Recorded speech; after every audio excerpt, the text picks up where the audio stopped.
இன்றைக்கி இப்போ நம்ம என்ன செய்ய போகிறோம்னா ஆம்லெட் செய்ய போகிறோம். ஸோ அதுக்கு வெங்காயத்தை வந்து ரொம்ப பிடிசாக அறியணும். ஸோ கத்தியால் அறிய தெரியாதவங்க என்ன பண்ணணும்னா வெங்காயத்தை இப்படி பிடிக்கணும். பார்த்திங்கன்னா தெரியும். இந்த மாதிரி பிடிச்சிங்கன்னா ஈஸியாக கட் பண்ணிடலாம். இது மாதிரி குறுக்கில் ஃப்ளவர் மாதிரி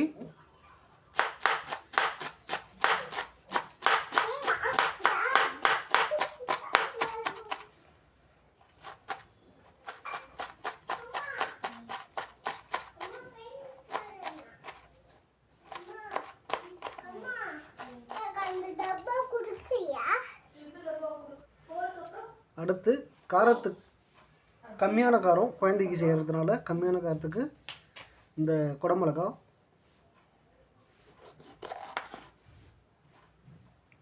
இவ்வளோ தூரம் போதுமானது. இதையும் நல்லா நைஸாக வெட்டணும்.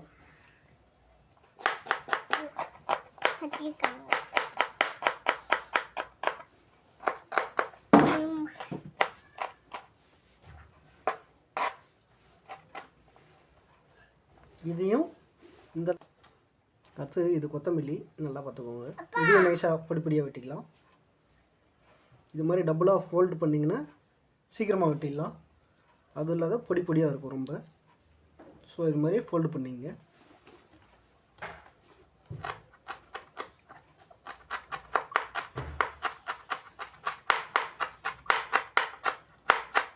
பொடி பொடியாக கொத்தமல்லியும் வெட்டிக்கோங்க.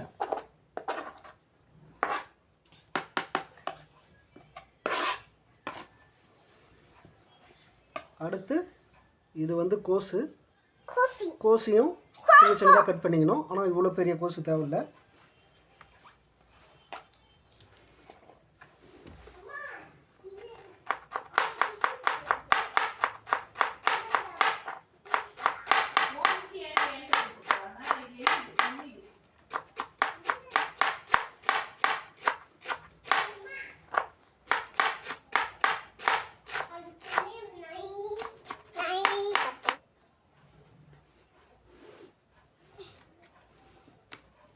கோஸை பார்த்திங்கன்னா நல்லா தெரியும், பொடியாக வெட்டியிருக்கேன். இதே மாதிரி நீங்களும் வெட்டிக்கோங்க. ஸோ இந்த இவ்வளோ கோஸ் வந்து ஒரு 4 ஆம்லெட்டு போகிற அளவுக்கு வெட்டி வச்சுருக்கேன்.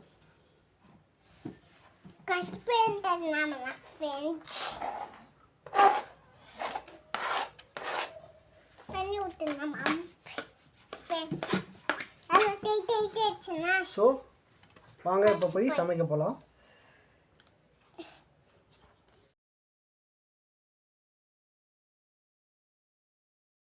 மசாலா ஆம்லேட் போட தேவையான பொருட்களை இப்போ பார்க்க போகிறோம். அதில் வந்து வெங்காயம், இது வந்து பச்சை மிளகா, இஞ்சி பூண்டு விழுது, கொத்தமல்லி, இது வந்து கோஸு, அதுக்கு மேலே இது வந்து பெப்பரு, அதுக்கப்புறம் ஜீரகம், மஞ்சப்பொடி, அதுக்கப்புறம் இது வந்து கரம் மசாலா, சால்ட், உப்பு, இது வந்து காரத்துக்கு மிளகாய்த்தூள், அதுக்கப்புறம் நாம்பக்கல்லில் சேவக்கோழி போட்ட முட்டை, இது கலர் கோழி குஞ்சு போட்டது. கலர் கோழி குஞ்சு போட்டதுனால தான் இது கலராக இருக்குது. பார்த்தாலே உங்களுக்கு தெரியும். ஒரு வாரமாக கழுவாத இந்த தோசை கரண்டி, அதுக்கப்புறம் இது மாதிரி ஒரு கிண்ணம், ஒரு டீஸ்பூனு தோசை ஊற்றிட்டு எப்பயுமே கழுவாத இந்த ஒரு தோசைக்கல். ஓகேங்களா? இதுதான் தேவையான பொருட்கள். அடுத்தது நம்ம வீடியோக்குள்ளே போகலாம் வாங்க. ஸோ இப்போ ஒவ்வொன்றா இந்த கிண்ணத்தில் போட்டுக்கலாம். ஒரு கரண்டி சால்ட், உப்பு போட்டாச்சு. 2 முட்டைக்கு தான். அதுக்கப்புறம் மிளகாத்தூள் நல்லா பார்த்தீங்கன்னா தெரியும், சிவப்பு கலரில் இருக்கு பாருங்க. இதான் மிளகாத்தூள். இது வந்து கரம் மசாலா, இதான் மஞ்சத்தூள், மஞ்சளாக இருக்குது பாருங்க, பார்த்தாலே தெரிஞ்சிடும். இது வந்து மிளகு ஜீரகம், பொடியாக இல்லை, இருந்தாலும் பொடியாக்கிறதுக்கு ட்ரை பண்ணால் ஆகலை.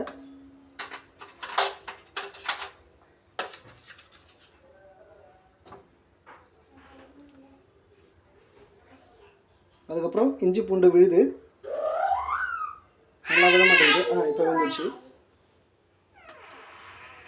நல்லா கட் பண்ண கொத்தமல்லி 2 கரண்டி போட்டுங்க, இல்லை 3 கரண்டியாக போட்டுங்க, பத்தாது. அதுக்கப்புறம் இது மாதிரி ஒரு பெரிய டீஸ்பூனில் ஒரு 2 கரண்டி வெங்காயம், நல்லா கட் பண்ணி வச்ச பச்சை மிளகா. இது வந்து காராது, குடை மிளகா தான்.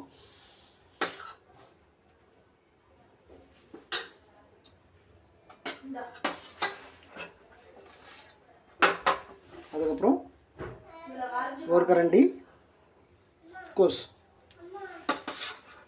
நல்லா அழகாக கட் பண்ண கோஸை போட்டுக்கலாம்.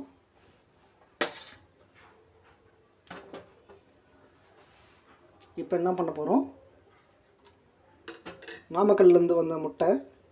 இது கொஞ்சம் டேஞ்சரான முட்டை, பார்த்தாலே தெரியும் உங்களுக்கு. உடைச்சி போட்டுக்கலாம்.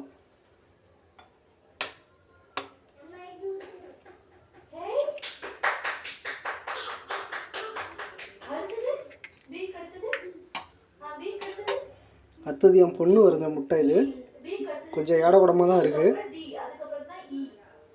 இதையும் போட்டுக்கலாம்.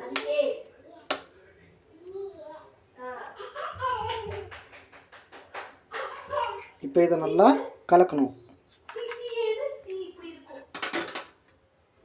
நான் இதை கலக்கிற வரையும் உங்களுக்கு இளம்பர விடவேலை.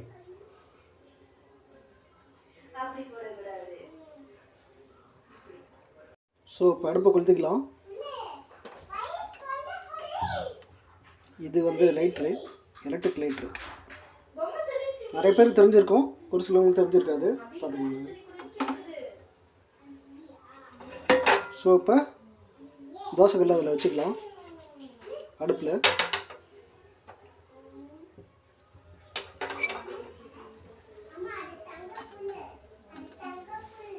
இப்போ எண்ணெய் ஊற்ற போகிறோம்.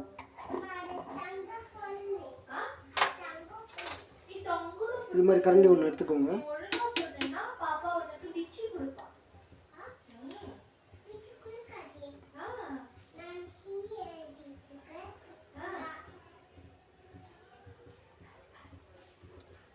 ஸ்டார்டிங்கில் 2 ஸ்பூன் ஒன்று ஊற்றணும், 2 ஸ்பூன் ஊற்றிக்கோங்க.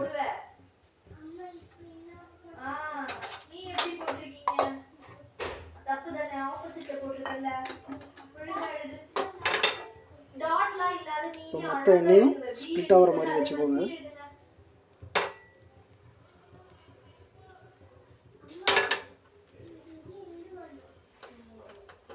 அடுப்பை கொஞ்சம் ஸ்லோவாக்குங்க இந்தளவு, ஏன்னா அப்போ தான் தீயாத வரும், இல்லைன்னா தீஞ்சிரும். தீஞ்சா நிர்வாகம் பொறுப்பல்ல.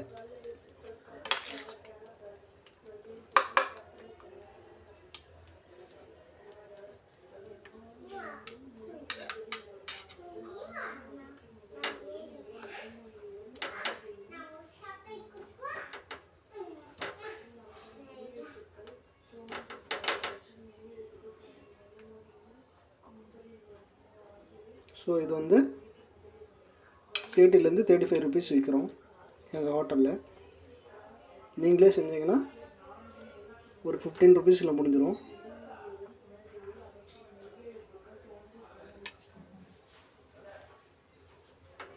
அடுப்பு இந்தளவு தான் எரியணும், ஏன்னா அப்போ தான் அந்த கோஸு வெங்காயம் எல்லாம் சீக்கிரமாக வேகும்.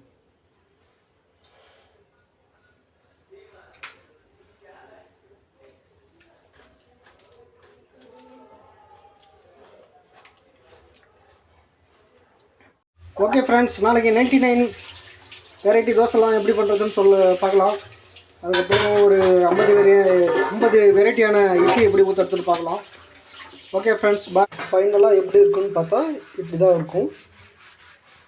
மசாலா ஆம்லேட், இன்னொரு ஆம்லேட் வந்துக்கிட்டு இருக்குது. இது ஏற்கனவே நான் போட்டது வந்துருச்சு. Okay, thank you. சப்ஸ்கிரைப் பண்ணுறேங்க, ஏன்னா 60 ரூபா செலவு பண்ணியிருக்கேன் இதுக்காக.